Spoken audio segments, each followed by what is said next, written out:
Conselho do Criciúma Prev pedirá varredura de aposentadorias. Campanha de vacinação contra poliomielite e sarampo entra em sua reta final.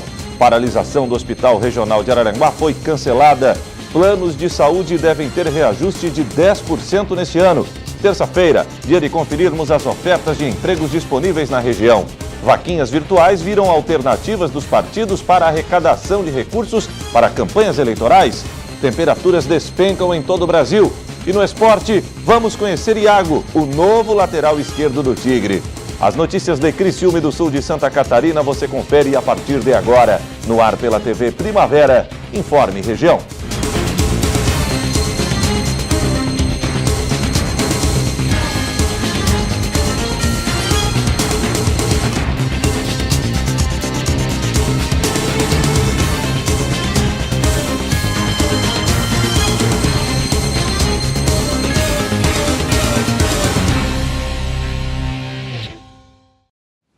Hoje, terça-feira, 28 de agosto de 2018. Para você que sintoniza a tela da TV Primavera, uma boa noite.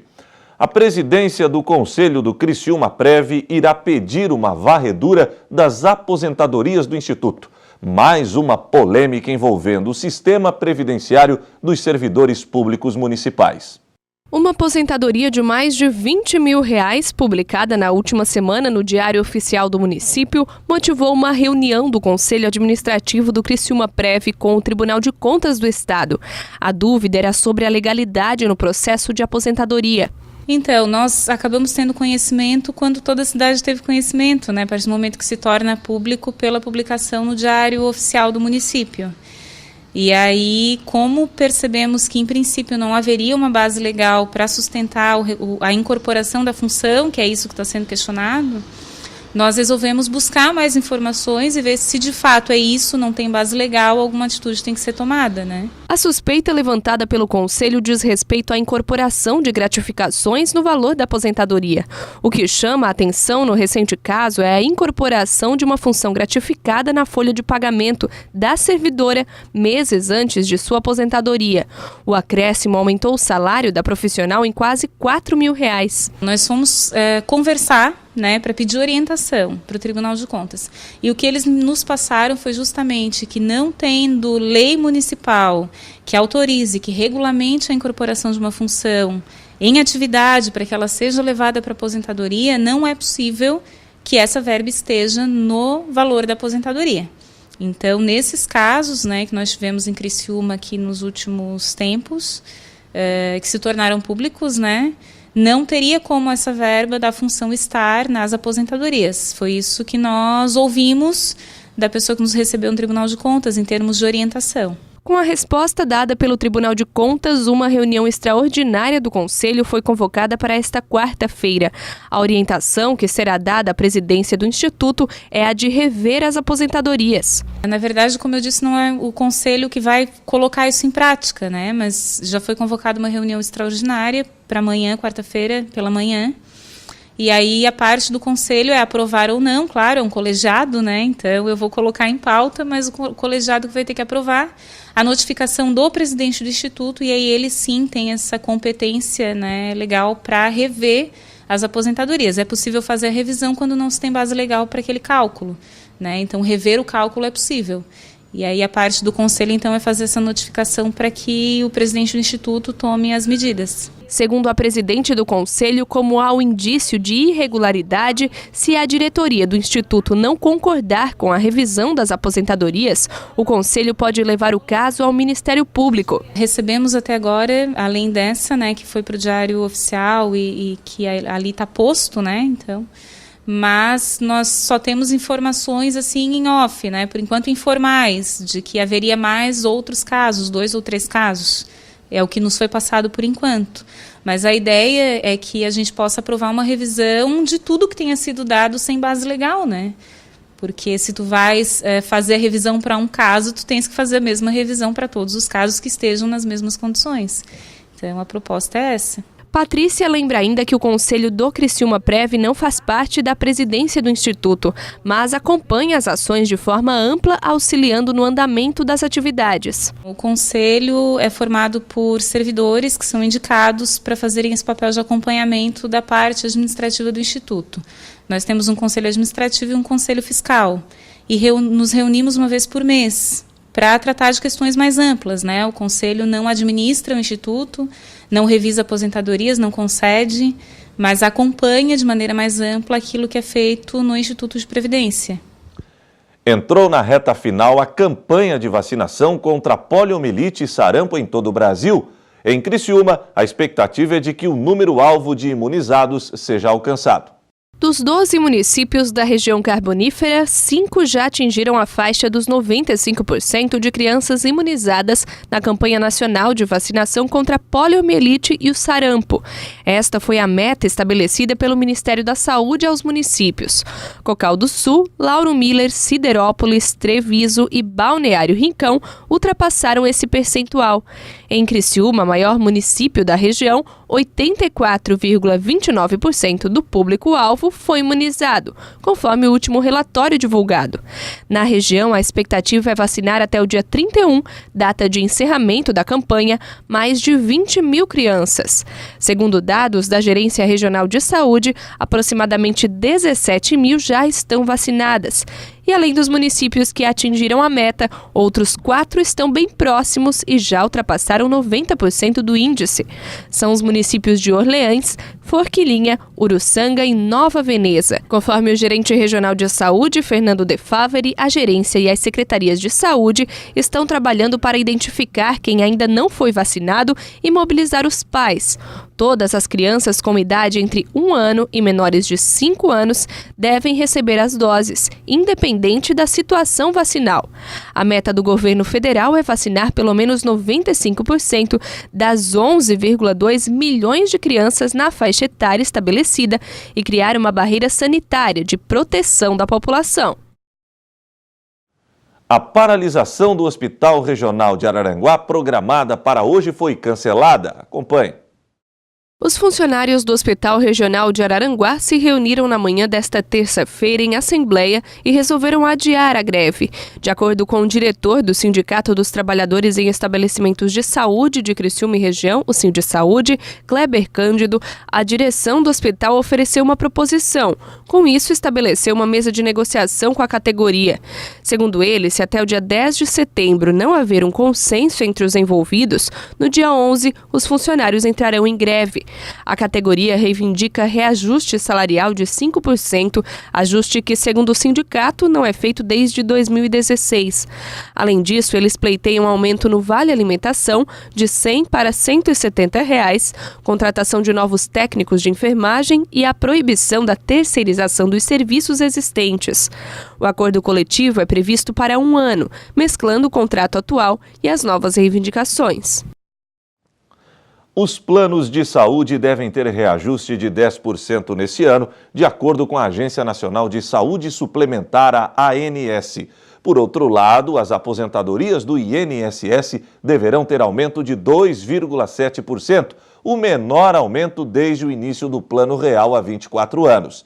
O resultado desse desequilíbrio é que os aposentados do INSS fazem parte do grupo que mais sofre para pagar um plano de saúde.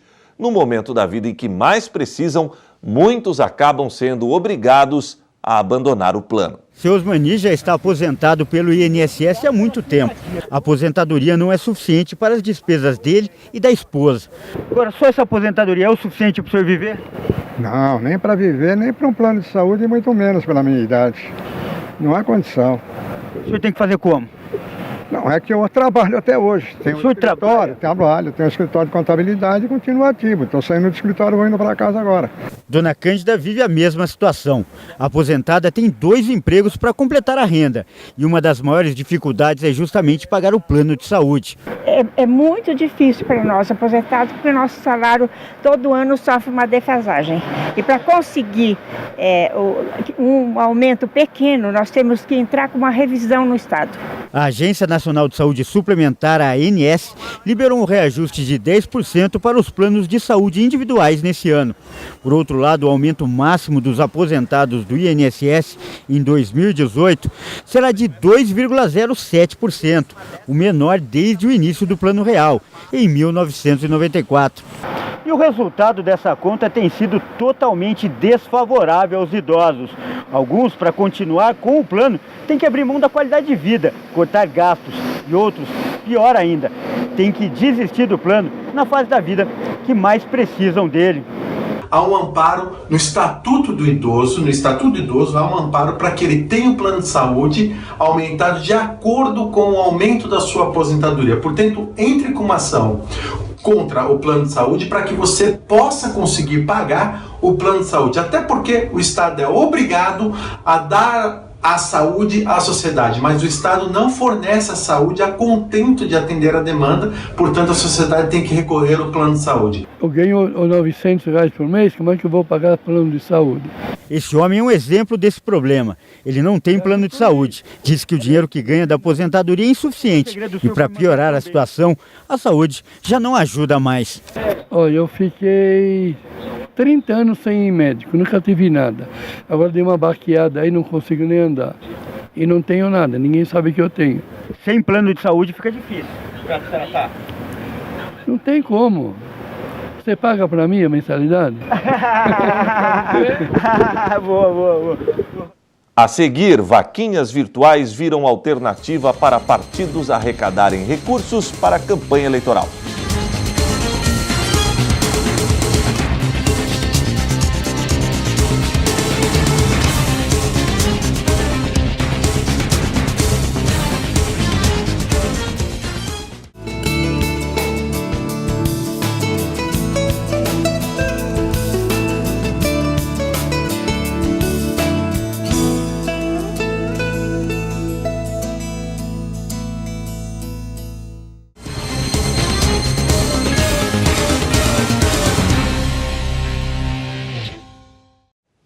Hoje é terça-feira, dia de conferirmos as ofertas de empregos disponíveis na região. Confira.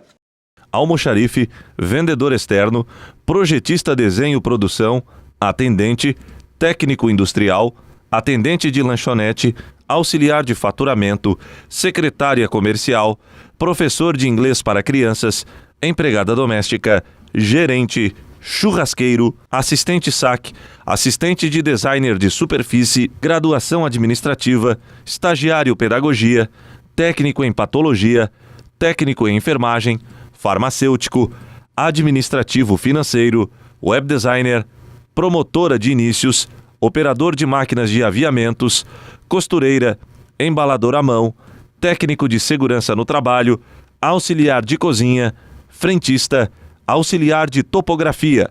Interessados devem buscar mais informações através do site acicri.com.br na barra Banco de Talentos. Financiamento coletivo para arrecadar dinheiro das campanhas, a chamada vaquinha virtual. Essa foi uma opção que os partidos encontraram para arrecadar recursos para a eleição desse ano e os presidenciáveis já estão autorizados a usar esse dinheiro. Com isso, o Tribunal Superior Eleitoral criou novas ferramentas de fiscalização dos gastos e das prestações de contas de campanhas em 2018.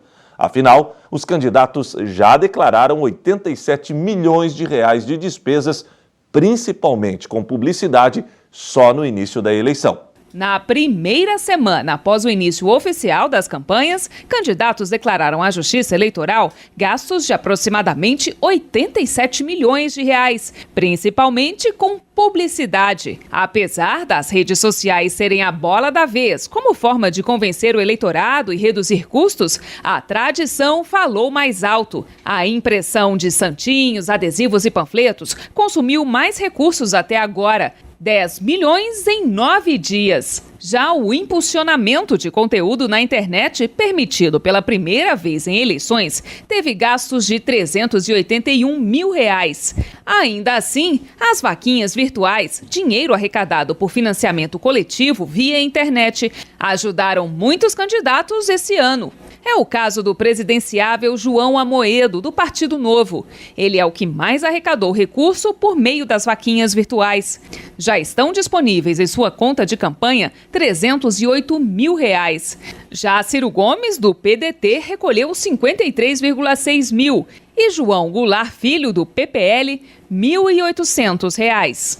Dinheiro que também já foi disponibilizado para gastarem na campanha eleitoral. Outros candidatos também estão recolhendo verba com páginas virtuais de financiamento coletivo, mas o dinheiro ainda não foi depositado nas contas de campanhas. Jair Bolsonaro, por exemplo, já recebeu pouco mais de R$ 740 mil. A campanha do ex-presidente Luiz Inácio Lula da Silva, R$ 701 mil. Marina Silva, da Rede, R$ 240 mil. Guilherme Boulos, do PSOL, R$ 30 mil. Álvaro Dias, do Podemos, R$ 23,8 mil. Geraldo Alckmin, do PSDB, também continua a recolher os recursos, mas ainda não divulgou o valor em doações no site. Vai de cada candidato a criatividade na hora de escolher como vai gastar a verba dessas vaquinhas virtuais ou da parte que lhe cabe do Fundo de Financiamento Público de Campanha, no valor de R$ 1 bilhão e 700 milhões de reais. Mas uma coisa é certa, todos eles terão que prestar contas de tudo o que foi gasto à Justiça Eleitoral. E para facilitar a vida dos políticos pela primeira vez, o Tribunal Superior Eleitoral disponibilizou um sistema virtual que poderá ser atualizado pelas próprias campanhas e partidos em tempo real. Também de forma inédita em uma eleição presidencial, os partidos têm que prestar contas em até 72 horas de todas as doações que receberem durante o período eleitoral. O TSE disponibilizou em seu site um manual de prestação de contas das eleições 2018. No documento, há informações sobre arrecadação de recursos e controle de gastos. Um dos pontos abordados no manual são os prazos. A primeira entrega da documentação e contas parcial de campanha já deve ser feita no início do próximo mês, de 9 a 13 de setembro. E a divulgação desses dados começa 2 dias depois do fim do prazo, em 15 de setembro. Já a prestação de contas final da campanha eleitoral precisa ser entregue até o dia 6 de novembro, pelos candidatos que disputarem apenas o primeiro turno, e até o dia 17 de novembro para os candidatos que disputarem o segundo turno das eleições 2018. O candidato do MDB à presidência, Henrique Meirelles, tem o maior valor gasto até agora em publicações patrocinadas nas redes sociais. Ele já usou R$ 50 mil para aumentar sua popularidade na internet. Na avaliação da campanha dele, a publicidade digital ainda é complementar às propagandas impressas e atinge um público mais jovem. Candidato ao governo do Distrito Federal, Alexandre Guerra, do Partido Novo, vai priorizar sua campanha nas redes sociais. Ele investiu 15 mil na contratação de uma empresa de impulsionamento de posts. Por ser um partido que não atende às regras necessárias para ser chamado para os debates na televisão, o candidato fará sua aposta na internet e na interação com eleitores por meios virtuais. A maior parte das despesas registradas pelo TSE, aproximadamente 62 milhões, se refere a doações financeiras dos partidos para seus próprios candidatos. Em segundo lugar, vem a publicidade impressa, seguido de produção de programas de rádio e televisão ou vídeo, que consumiu 4,8 milhões. Esse gasto tem relação direta com o horário eleitoral, que começa na próxima sexta-feira, 31. Pelo menos 24 cidades brasileiras amanheceram com os termômetros abaixo de zero. A mudança climática foi influenciada pela chegada de uma massa de ar frio e seco. Vamos ver os detalhes na reportagem de Jonathan Alcalá. Urupema, Santa Catarina. 6,6 graus negativos. Esse vídeo, gravado por uma moradora da cidade, mostra como ficou a vegetação nas primeiras horas do dia. Olha aí, gente. Tudo geado, ó, tudo branco. Neste outro vídeo, gravado em São Joaquim, também em Santa Catarina, placas de gelo se formaram numa lagoa. E roupas viraram pedra. O gramado ficou branco por conta da geada. A massa de ar frio e seco também chegou às cidades da região sudeste e centro-oeste. Aqui em São Paulo, a pombinha nem se esforçou para voar. Pelas ruas, um desfile de agasalhos. Mas tem quem prefira usar roupas mais leves, mesmo com as baixas temperaturas. Calor. O quê? É meio melhor do que frio. O frio é muita roupa, é muito incômodo. O que dá para fazer no calor que no frio você não faz? A questão é só a roupa mesmo, né? Mas no calor você aproveita mais final de semana no parque com a família, com o filho e tudo mais. Toda a Bahia gosta de calor e só quente, como dizem. Saúde de ferro. Isso. Calor ou frio, tanto faz. O que prejudica a nossa saúde é a mudança repentina de temperatura. Aqui em São Paulo, por exemplo, a semana começou com mínima de 11 graus e a semana termina com máxima de 29 graus. Com essa grande oscilação, o tempo fica seco e é nesse cenário que surgem os problemas respiratórios. Nessa mudança de tempo, como que fica a saúde de vocês? Velho sofre muito com isso. Fica como? Fica ruim, garganta, nariz, tudo. Velho já é um bicho complicado, né? E com essas mudanças, então... Também você sente dificuldade? Assim. Não, também para mim não faz tanta diferença, não.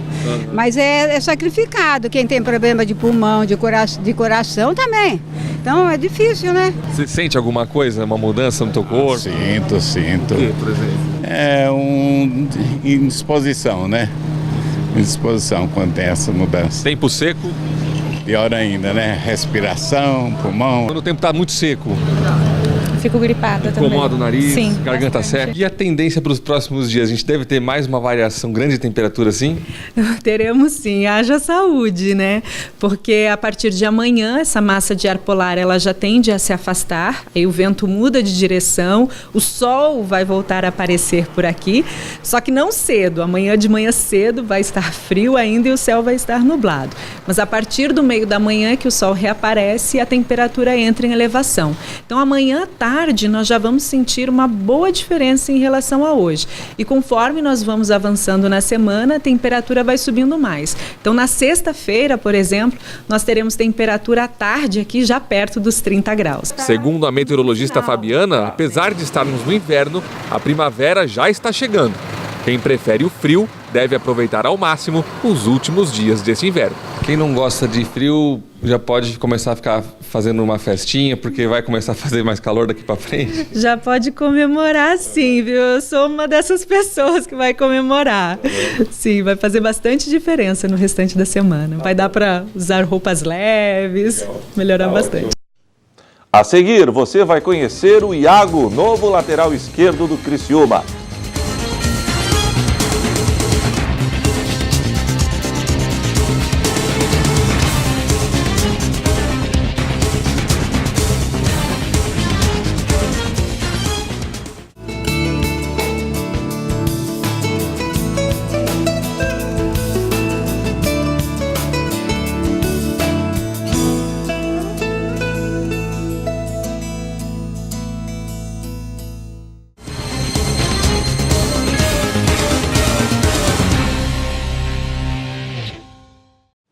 O Criciúma agora tem um novo lateral esquerdo. Iago fala pouco e a expectativa da torcida é que ele jogue muito.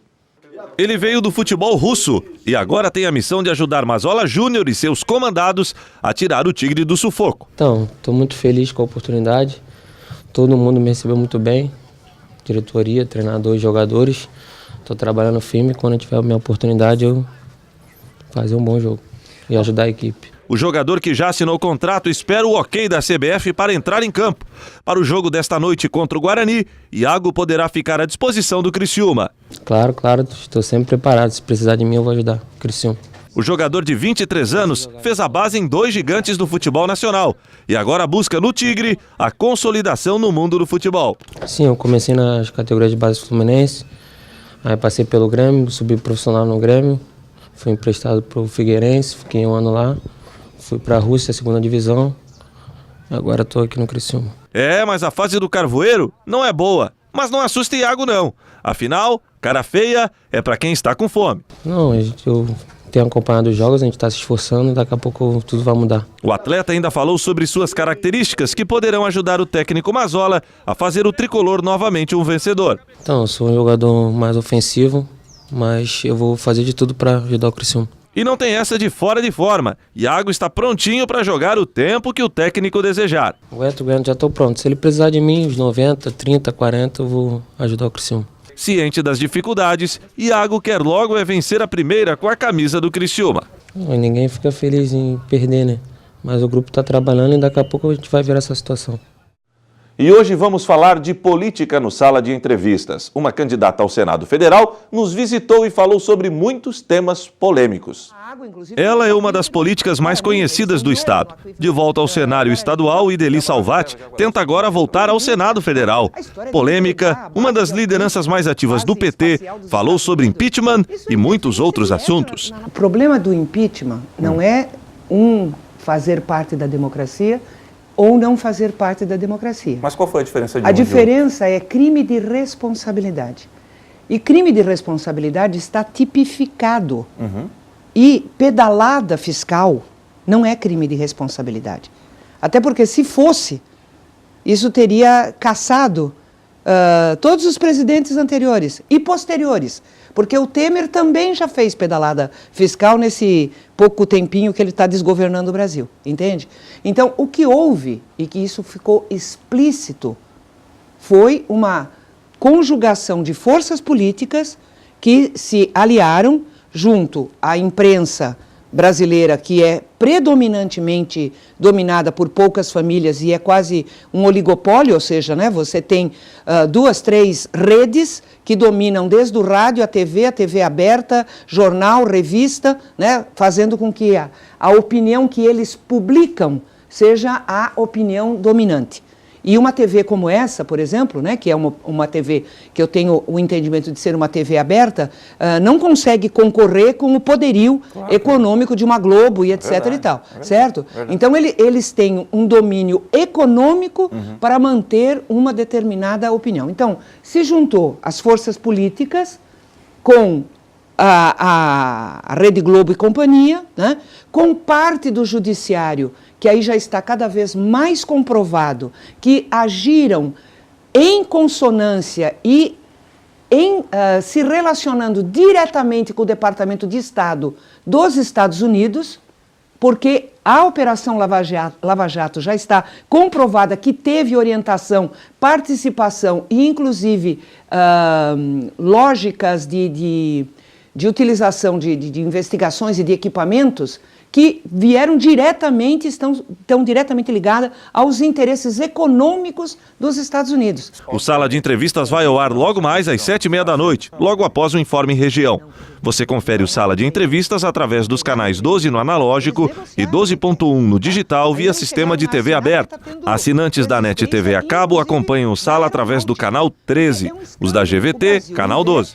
Olá, aqui Idely Salvati, sou candidata ao Senado pelo PT de Santa Catarina e tenho a grata satisfação de participar, né, na próxima terça-feira do Sala de Entrevistas.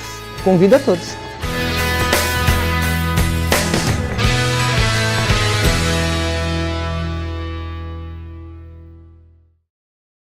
E o Informe Região desta terça-feira fica por aqui. Para você, uma boa noite e até amanhã, se Deus assim permitir.